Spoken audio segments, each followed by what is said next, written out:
ซุมเลปายปุดดอริลรูปัวซุมดอนริลรูปัวขัดยังทิลมิโซรัมชาลดูนะอันโลเนียฮีเอนี่ชวนอันเวเอมาให้สุดเลยเซอันที่เอ็มวังอันนี้การเทนตัวนี้เด็กขัดจูมีปุ่นมีปมปุ่นกันเสียซุมมีเปียลำปังอาชวนนี้MH371G เบซ่าให้ฮีกันอดอบดอนนี้ชวน positive กันอดอบเปกันที่ยังไงกันอดอบโลนี้ชวนกันงอยริงอดปอเฮียนกันอดอบโลที่นั่นไหมจู่ๆอดานเฮียนเจียงตะกินอสยา No act of parliament in respect of แห่งทิลปาลีเตฮี shall apply to the state of Mizoram unless the legislative assembly of the state of Mizoram by a resolution so decides ถ้ามี positive decision resolution to adopt ค่ะการเสียมเราชวน adopt เราว่าไงอันนี้ส่วนส่วนนี้อันเช่นเลยเนมอันที่เลยเนมอินล็อกสภา secretary ที่ตีริงอที่ตัวเรา executive prime minister เนี่ยนะพออันเช่นเรา president เนี่ยนะพออันเช่นเราที่อังซีเวลเตค่ะเราอมตังพอนี่เสสุดที่การตีเราฟังคันเฮ้ยการ resolution เราเสียมตัวค่ะเกี่ยมันนี่เฮียน validity ค่ะกัน question ที่ไทยตักๆระวังกันที่วางอิน action กันละสุดตลอดที่ลำปังค่ะกอกช่วงเราระวังส่วนนี้ขลายในด้าน House อันหันสวยค่ะ House leader อินะ MNF party เละขัดที่หุ่นลายสรการอันปูนาลายขัดจูทุทิ้งเราอันนี้ส่วนนั้นไปหมดตักอันนี้อินเดียนะลายขัดจูนี่เร่งบอกมาอินกัน Chief Minister เฮียนอันสวยตากังคาน opposition MLA อันนี้ลายไปอิน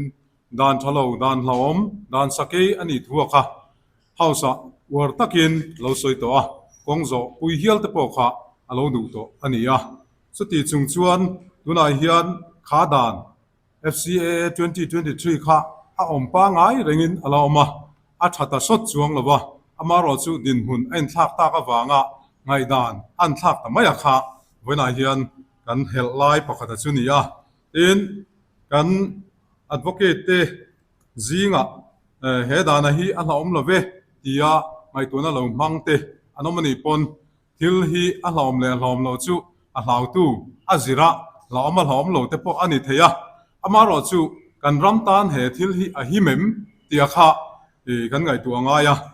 หิมเราจุงปอยน์ตัวน่ะกัน ZPM สกัดที่ส่วนอันเราวันนี้เตียฮีอันสวยดูไล่ตากจูอันนี้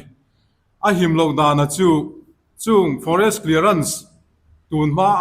คุไลเลี้ยงปุย NIT ดินนัตุรตานเตกีตาซัลฟิลาtourist destination กัลกงหันไลเตเลอมุนมาอันบวชใส่ MNF ตามฮัสลัมปังอันเราตีโตเจงตั้มตักเซงเซ็นทรัลฟันจังเสียมนิทาวจุงเตเลเฮงตัวน่ะกัน four lane highway สักเสียมนัตุรตานะ roadside forest reserve กันตีเตข้างห้องซงปกคานฮาร์สัตนะสรการินตกนะซะมันนี่จุงฮาร์สัตนะตัวเตจูเวลาเห็นกันสวยเวกเซงแล้วว่าไม่รอจู development มิงเฮียนรำงอเตเชียตาดูขัดยากัลปุยเมียเทอันนี้ชวนขลายค่ะรำมีปุยเตตาน development จุกันมุงเอียงมารอจูชวนห้องฉลาตักกัน future generation ห้องเตกันทักกันเซลตัวเตเนี่ยนายเฮียนอันนี้โดนอันนี้เดียค่ะกันเขียนเสียนปุยหมอจู่กัน NGO เตjoint civil society เตปุยนะอันสวยว่าค่ะอันนี้ส่วน100 kilometers ชักลำปังจังรอนเตทักอาสวะทอกเมลที่มาอย่างนิลตะการอนเตส่วนคู่ลำปังลงทางลำปังคู่อาจุควบด้วยมาตินชักลำปังทางลำปังจังชักจงตีปนอารอนหัวโฉลด้วยมาส่วน100 kilometers สักไอ้บุกทัวอันนี้ส่วน100 kilometers national boundary international boundary จังหันเตียจุงเริ่มจากนะเซ็นทรัลสกัดอดูอังมาลักไทยนัตูหันในตากชวนเอนี่สเตทสกัดสักโลโจกเล่อันมานี่จังเบสในเร่งก็สาชวน kan lo in hum him zo lawang ti kha a hlom em maya tuna hian heng emani in hum him thaina tu 371G ina min lo pek transfer ownership and transfer of land chungchang ani a chung te chu forest chungchang lom tia soiringot hi forest kan soyang khan forest hi rama ain hata ramngo hi rama leya atoutlata chuwang chuan a lei an do wanga forest clearance te po nei thin dil thin ani boka chuwang chuan tuna chung thil te olsam zo khati zung an duna wanga eni lampang poina I helava chutiangang central sarkarina minron dor huna chu kan soi veang chuti po ngai tu lawa tuna lo in surrender ha ringot maya hi chu hildik ani lawani te hi kan soidan ani ya lai chuan national importance ti te security thil ti te awanga anni na anron soi tu rakha keni chuan state sarkar hian ani level ti thena kan nei mi alawani ma se national importance ani chuan enge ni soi hawang umiang dokan kilin isoi hawang umiang ti theina kan nei na chu 371G chi a hin chumi po chu tunai hian kan lo sacrifice le taksia chuan ti hian nula le sakei bak nei in ngai zong a ha te kher saka atin zong te tan saka ang deuh kha ani to na chuwang chuan engma soi theilo din huna eni chu min din tir ta ni chuwang chuan kan ram tan hian til hlom tak an ron ti kherang tina ani chuang lo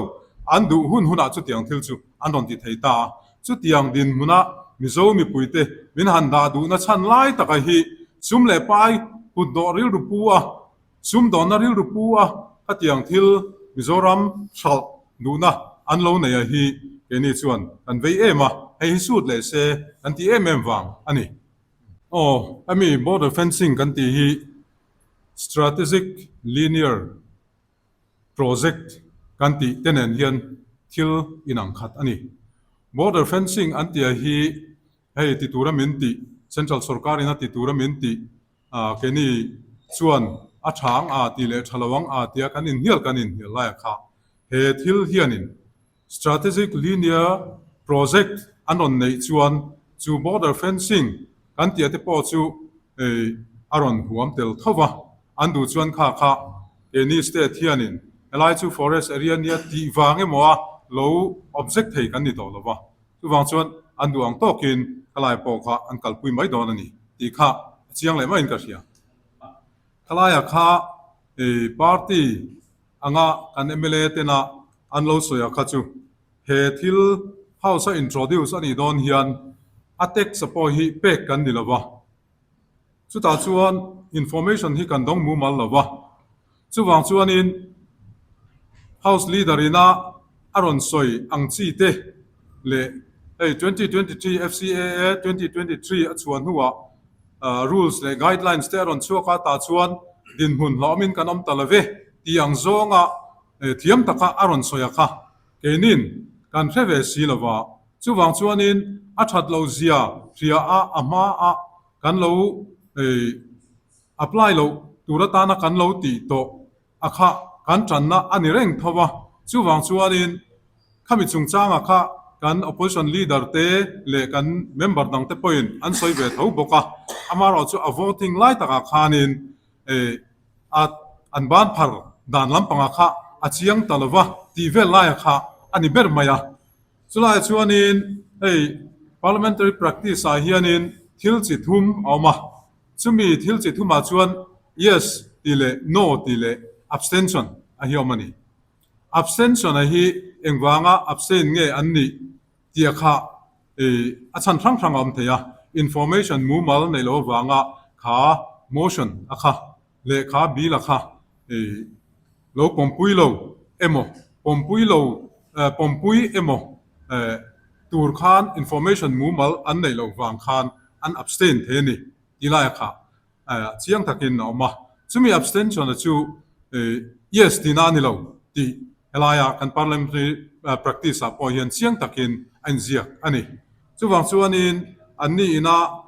thil chiang puang shelawa yes ti ngote mo no ti ngote mo kha an theilo wangin ama thu akha aloin thak to ati house leader in aron soi bok sia wang khan ain thak na lai le a that na lai kha anin an hu pui ve chuang lawa wangin yes ti zong in an phar lawa no ti zong in an phar bok lawa an ngoi ani tia kha an soi dan ani chuwang chuan hemi chungchang a hian chuan in an pom pui ti na ani lo ti lai kha wena hian han ta lan le thain ka sia hemi chungchang kha nie kan opposition leader puchan te a khanin a soi nge ya ama ro chu atianga adin an soi ta ka chuan house leader in an soi ta ka chuan an vote pui ta chuang lawa a tha e tin an pom pui ti na ni chuang lawa tulai chuan in an lo thi rang chu tia an abstain ta ni voting a khan chumi nuwa chuan in party level a te le social media a te le heta joint NGO te le joint civil society sang ina a that lo zia te an han zir chian nuwa ke ni point chu a thalo ani ti kan lo pom to sa akha hetiang ani chuan official resolution ZPM sarkar ina alo pass tak mai hi kalpui zel ani chuan a that lo zia riat na example chiang kuang tak khoya nge tia han mu kher ngak lovin a thalo don ani ti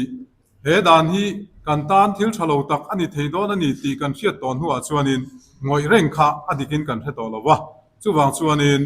wena hian chulam pang zong chuan total ban te po hoi hot atulani hi ti yin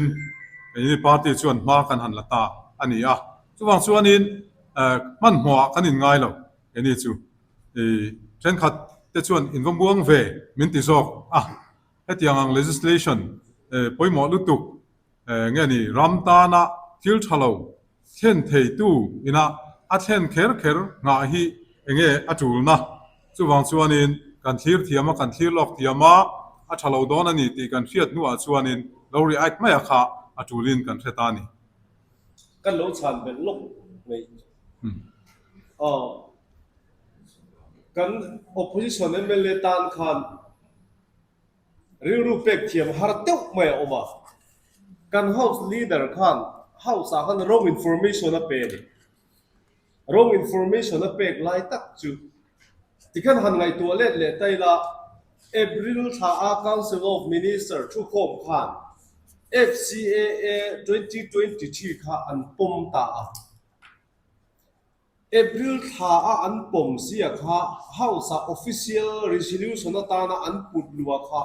August ni som pasari ni August ni som pasaria ek official resolution a tilut sia kha zanlai ni som paruk zanlaya chia MLA ten hen a thenga chu po chu a ek pakhat ma kheng lovin ni som hi pasari ni som ni pasari ti dong khan ni ru jana theng chawani zanlaya khan chu po a ek tel lovin a agenda chok atel ta sang ni som ni pathuma MNF sarkar laya kan oppose kha protection of the right and the interest of the Mizoram tia people of Mizoram tia kan lo oppose to kha house leader ina wrong information deu house a soilaya chu MNF po khan khata dan kan pass nuwa khan rules and regulation te guideline te aron chole ta ka khan alo lau om le vaccine lova chu wang chon MNF sarkar po khan a bozui tamia lova ni ti khan a soi ta ka kha chuan kan MLA dang te tan po khan hre chiang lova han oppose fak hathil har sateu ani ta ni maro chu se sona zova a lau om ngai reng khan ala lau om sia khatiara a lau om ngai reng a lau om ta ka wang khan rammi pui min bara khaya rammi pui jong sungin kan oppose kan party phei chuan elected OB te NCC te PAC te le joint legislature party in an meeting a thil ni na an han soi khan house leader in house a khan ngai sual thei tura thu soya wangin kan ho tu te thu chuak agin assembly speaker ale house leader ne na po special assembly kowa ngai tua non le an adopt to na su turin kan ngen ta an intiam angin special assembly po ko tum na a omlova house special assembly ko tum na a omlo mai pialama social media lampanga khan MLA ruling somni pasari MLA kan oma kan du dui no kan re lang rel pui kan ngai lo tiang zonga khatianga khu soi ke om ta ka wang khan lo thei lo wa ke ni chu hi kan ngai ni kan tlai kan tv to zoga kan mala na hi hun rem chang ma sapera mi pui ti boi lo thei turang zong khan total ban ne kha kan rel ta kha ni total ban kha nei tum ta nei ge ko ni la ajo apa tv le sa khan tin na mo kan tin tin tu ro ko ha in fa ka ti ga alo kan han ti china na kan la tam zia kha nang ni po kha ase berin ni ta ni tu na ruling MLA somni pasari ruling ti ka soi tai la Mizoram mi pui a total percentage a vote percentage a khan exact nge vote an nei ZPM khan chu wang chuan kan chief minister nei to tele tu mana an la soi ngai lovin ruling MLA somni pasari te chovin ro kan relang rel pui kan ngai lo ti hi democracy rama tu mana an la soi du ngai lo thil ni phung po ni lo ni MLA dang zong zonga kha a soi ket ve ta lo re mi pui thana khai ne ngai lo wa tu na hian ZPM thang tu ai ZPM thang lo tu hi mizo mi pui a kan tam zo ka ni antlin na margin le total vote a percentage an hu kha za a som thum le exact nge ni kha chu tiang vel chau chuan ZPM kha an thanga za a som ruk le ti kha position kan lo him chim lo House leader kan improve information ka house a penuan le ya. Etina abus le guidelines te lo so ka state in tuni na sam kan do le ya. Ya ma kan ka ka lo ka ka ti so kan aso ya. Rules le regulation na re ya notification na ko. Jong so ma ne tuni na sam so ni te ko na ka to wa. Te na to central so ka ka fe. Ata AFCA hi set so ka tana remcha na development na tana remcha na to central so ka ni na sam ta pe na deu ni na sam so eng kim in form na central so ka ni kala ka information ka host leader na opposition member te te ka ati to chu chi ma tin pa ka le timeline pa ka le ela ya koi mo ring ka se house leader ka ni ado da na resolution pass no wa ka ni so pa sa anen alo guidelines le rules le lo so ka tha lo ti ya alo mang chung zo ma en ma an lo ti ta lo ba alo tha le a thuni ka sa zo te kan lo ne ti ka so ya amara chu kan an en le chuan notification rules kami guidelines le rules te ka aron so ka chu November ni so ni pa ko cha ni apply to ni so in thang to che pani so November ni som ni pa kwa aso to rules le guidelines na so ti lai chuan in thang puan kha to ba ni kwa ania ai na in thang puan nuwa rules le guidelines ka lo so be cha so kha me la kan information big lo ka house sa house le na very na so ka ni opposition member ko ka ko ta ken an ma ela ya kan chairman ni na so ya ka niผมคุยช่วงเราผมลงหมดพวกเขาแค่ช่วงเราก็ไปแต่เราเป็นอันดับสเต็งได้อันดับสเต็งใช่ไหมครับการดูสัปดาห์นี้วันที่สุดท้ายอันที่ดูอังยินอันเราติดต่อแล้ววันนี้อันที่อังซีลำปังซองค่ะไอตัวนั้นไม่เท่าอามาโรจูกันที่นี่ที่ข้าจูเชียงเร่งไม่เปเปอร์ออกมาด็อกิเมนต์เอ็นไม่ตัวรอมบุกค่ะลูกสภาสิริทรีตากันเทนบักค่ะexecutive lampanga vatlen kerkha angai lova chu tuna hian kan thlen to ni te kha chu mipuin min pompuin kan ria chumi pia lampanga chuanin ami 371G base hei hi kan adopt don ani chuan positive kan adopt kan ti angai kan adopt lo ani chuan kan ngoi ringot po hian kan adopt lo dinari mai chu adan hian chiang takin asoya no act of parliament in respect of heng thil pali atehi shall apply to the state of Mizoram unless the legislative assembly of the state of Mizoram by a resolution so decides kami positive decision resolution to adopt a kha kan siam lo chuan adopt lo angangai ani chuwang chuanin an thlen hleinem anti hleinem in Lok Sabha secretariat tiringot hiatok lo executive prime minister hena po an thlen lo president hena pon thlen lo ti ang chi vel ate kha lo om tang poni se chutia kan ti lo wang khan hei hi kan resolution lo siam to kha ke mani hian a validity kha kan question a ti thei tak tak lawang a kan tia wangin action kan la zui ta lo ti lampanga kha akok chuang lo wang chuanin khalai ngai dan house an han soya kha house leader ina MNF party le khati hun laya sarkar an pu nalaya khachu thu thing lo ani